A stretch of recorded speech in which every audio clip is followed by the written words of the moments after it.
In the winter of 1775, the English learned that the colonists were hiding weapons and ammunition in small towns. General Gage received a letter from England demanding that he take action against the colonists who were responsible. On April 18th, British soldiers left Boston. They planned to sneak into the towns of Lexington and Concord, surprise rebel colonists, and capture their supplies. But as soon as they left, two messengers, Paul Revere and William Dawes, rode non-stop to Lexington and Concord by different roads. They sounded the alarm that the British were coming. Paul Revere reached Lexington first and stopped to warn Samuel Adams and John Hancock, two leaders of the rebellion who were hiding from the British.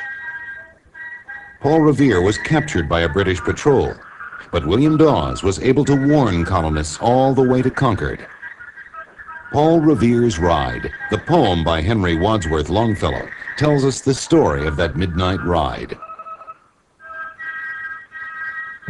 The Revolutionary War began in Lexington and Concord the next day, April 19th, 1775.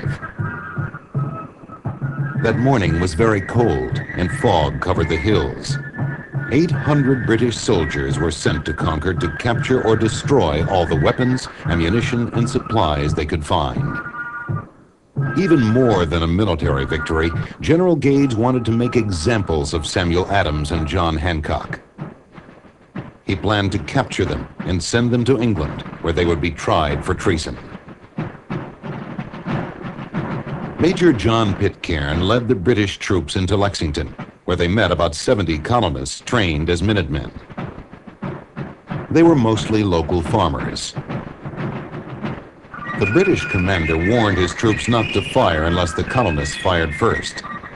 But someone did fire what has been called the shot that was heard around the world. The Revolutionary War had begun.